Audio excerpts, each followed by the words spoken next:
Bom dia, turma, tudo bem com vocês? Professor Baldo aqui, e na aula de hoje a gente vai continuar o conteúdo referente aos ácidos nucleicos. Bom, os polinucleotídeos são os ácidos nucleicos de cadeia longa, tá? Como exemplo, a gente tem o DNA, que é o ácido desoxirribonucleico, certo? Que é uma molécula que, de uma maneira, normalmente nos seres vivos, ela é encontrada de maneira linear, tá? Só que em alguns organismos, como as bactérias, essa molécula pode ser encontrada no formato circular. Normalmente, elas estão associadas a proteínas estonas. Quando eu falo normalmente, eu falo em relação aos eucariotos, certo? Nos procariotos, essa molécula ela não vai estar associada a nenhuma proteína.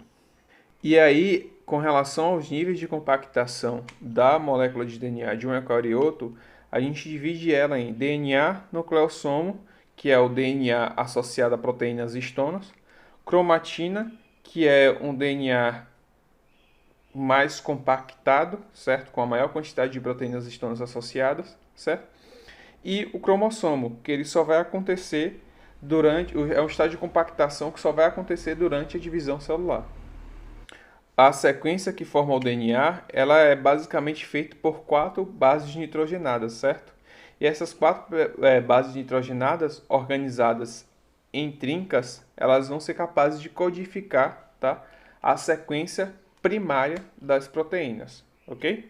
Uma coisa a se chamar a atenção é que a quantidade total de adenina e guanina presente em uma célula dentro do seu material genético é exatamente igual à quantidade total de timina mais citosina, certo?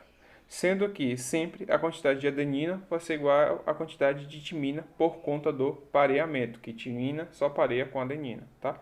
Já a quantidade de guanina, ela vai ser sempre igual à quantidade de citosina. A partir disso aí, eu posso afirmar que, se eu conheço a quantidade total de, por exemplo, da adenina, eu consigo determinar, tá, a quantidade das outras bases nitrogenadas presentes naquela célula. Beleza? Em 53, dois pesquisadores chamados Watson e Crick, eles, a partir de análises bioquímicas e utilizando algumas ferramentas físicas, eles foram capazes de determinar que o DNA ele é formado por duas cadeias helicoidais de polinucleotídeos, formando uma dupla hélice, ok? E aí ficou conhecido hoje informalmente como o modelo dupla hélice de Watson e Crick. Cada fita de DNA ela é formada pela ligação entre nucleotídeos, certo?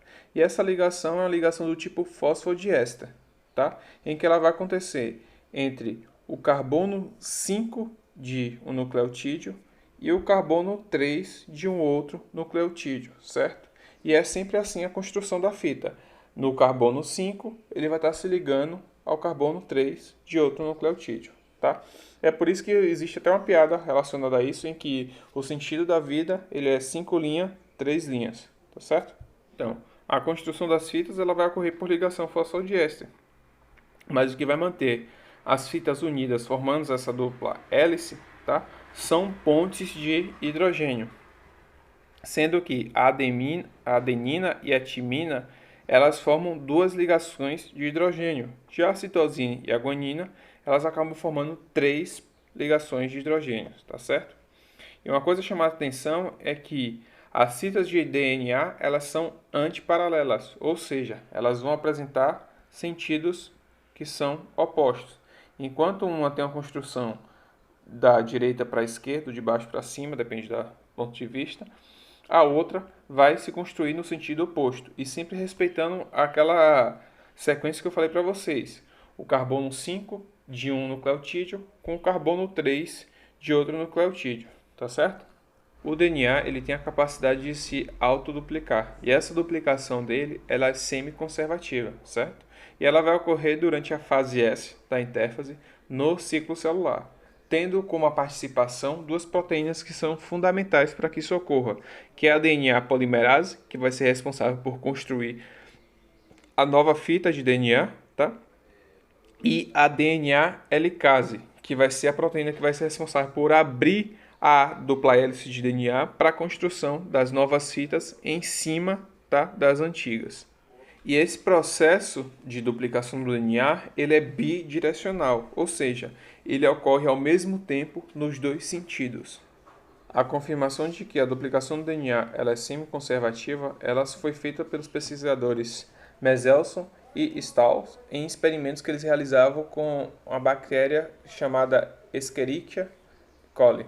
O experimento consistiu no cultivo dessas bactérias, de uma população dessas bactérias, em um meio de cultivo rico em nitrogênio de peso molecular 15, certo?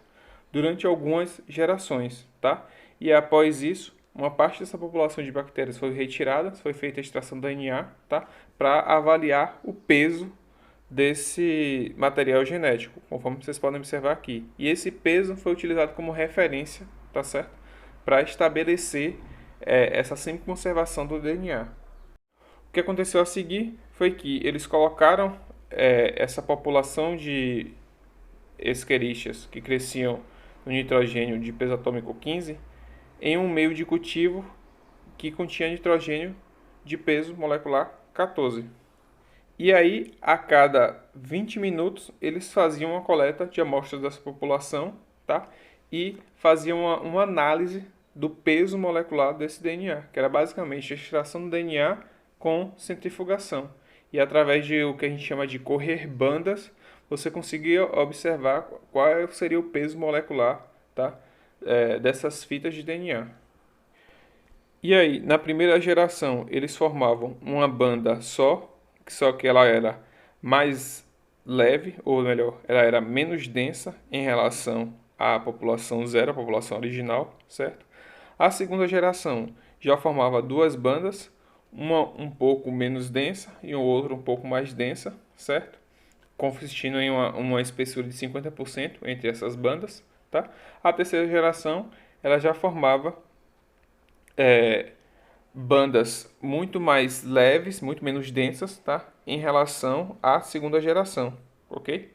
E na quarta geração, basicamente, a maioria das bandas elas estavam concentradas em uma densidade muito leve, conferindo então que a maior parte do DNA dessa dessa população de quarta geração, era formada por nitrogênio de peso 14. Lembrando que a base do nucleotídeo é o grupamento amino, ok? Para construir uma nova sequência de DNA, essas bactérias elas precisam de nitrogênio, tá certo? Por conta disso é que eles conseguem afirmar que a duplicação do material genético ela é semi-conservativa. Ela vai utilizar a fita de DNA antiga como molde para a produção de uma nova. Bom, gente, a aula de hoje vai até aí, tá? Se vocês tiverem dúvida em relação a isso, só mandar um e-mail para mim, tá? Que eu esclareço as dúvidas de vocês, tá bom? Bom estudo e até a próxima aula.